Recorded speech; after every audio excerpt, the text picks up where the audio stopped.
자, 이번 시간에는 글을 선택했을 때 나오는 상세보기를 구현하는 방법을 같이 살펴보겠습니다.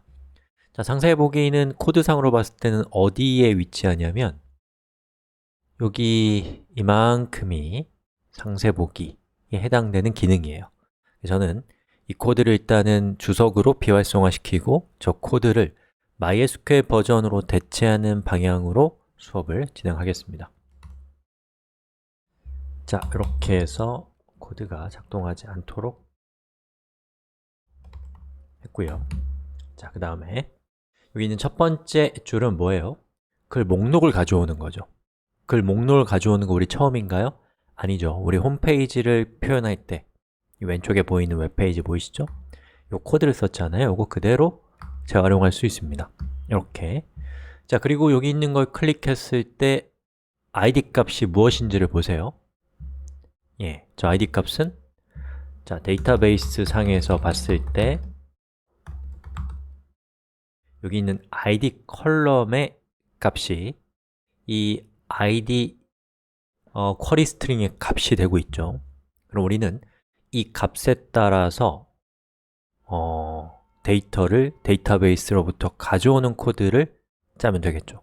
그러기 위한 첫 번째는 어떤 SQL을 쓰면 되는가를 생각해 보는 거예요. 자, 우리가 id 값이 3번인 행을 가져오고 싶다. 그러면 select 별표 from topic where id는 3 이렇게 하면 가져올 수가 있겠죠. 그럼 이것을 SQL로 표현해 봅시다. 자, 우선 여기에 db query 그 다음에 select 별표 from topic where id는 뭘 하면 돼요?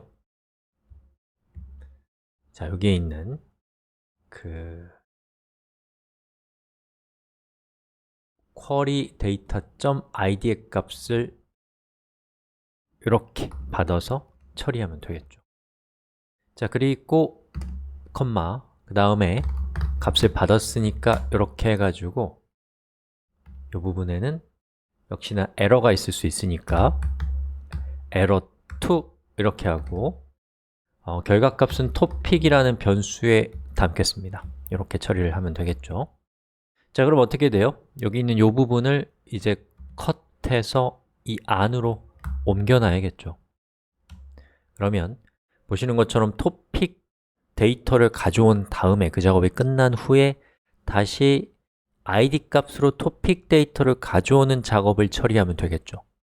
자, 그리고 그 다음에 웹페이지를 구성하는 코드가 들어가면 될 겁니다.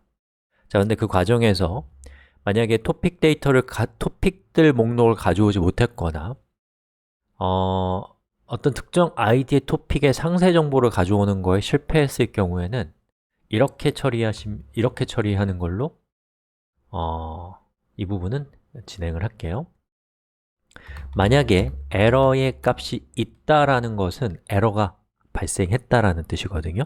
자, 그런 경우는 throw는 이제 던지다 이런 뜻이에요. 에러를 던져버린다는 뜻이에요.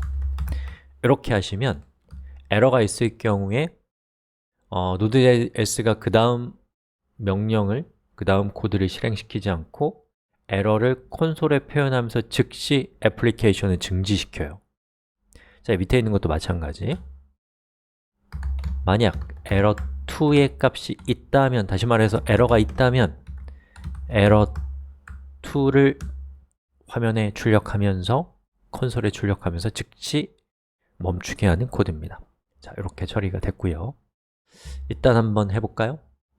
자, 리로드하면 이제 문제가 없는데 이게 제가 문법을 일부러 한번 틀리게 해볼게요.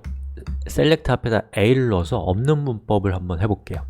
자, 이렇게 하니까 보시는 것처럼 이렇게 빨간색으로 에러가 뜨면서 어떤 에러가 있었는지를 콘솔에 표시하고 사용자의 눈에는 보이지 않으면서 그 이후에 나오는 작업은 딱 끝나버리는 것을 볼 수가 있죠.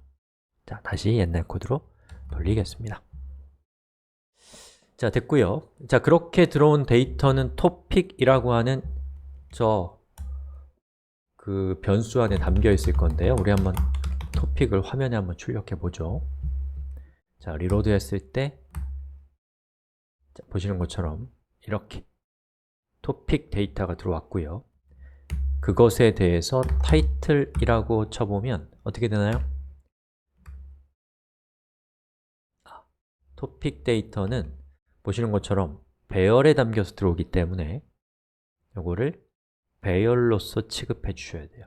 이렇게 한 다음에 첫 번째 배열의 원소값에 title property를 주면 보시는 것처럼 SQL 서버가 잘 출력되는 걸 볼 수가 있습니다. 자, 그럼 우리는 여기 있는 title 부분을 topic 0 title 이렇게 하고요. description은 또 뭘로 바꾸면 되겠어요? topic 0의 description으로 바꾸고요. 나머지는 그냥 두셔도 되겠네요. 자, 리로드 했을 때 보시는 것처럼 이렇게 선택할 때마다 그 id 값에 해당되는 정보가 화면에 표시되는 것을 볼 수가 있습니다. 자, 그런데 한 가지 제가 여러분들한테 좀 더 좋은 방법을 소개해 드리고 이번 시간 마무리할 건데요. 자, 우리가 이렇게 id 값을 줬거든요. 근데 저렇게 id 값을 주게 되면은 그 데이터베이스가 갖고 있는 코드의 어떤 특성으로 인해서 여러분이 이제 공격을 당할 수가 있어요. 사용자가 입력한 정보는 무조건 불신해야 된다는 거 기억하시죠? 그래서 이렇게 하는 것보다는 여기에다가 물음표를 쓰고요. 그리고 이 물음표의 값이 무엇인지를 두 번째 인자로 배열에 담아서 주는 거예요. 예를 들면 query data.id 이런 식으로요. 그러면 리로드 했을 때 결과는 같아요. 하지만 여기 있는 이 값이 이 SQL문의 물음표에 치환돼서 자동으로 들어가기로 약속되어 있는데 그때 공격의 의도가 있는 코드의 가능성들이 있는 것들은 세탁해주는 처리를 알아서 하기 때문에 이렇게 처리하시는 것이 훨씬 더 좋은 방법입니다. 자, 그리고 우리 이전에 있었던 업데이트 코드를 보면은 업데이트가 아니죠. 상세 보기 페이지죠.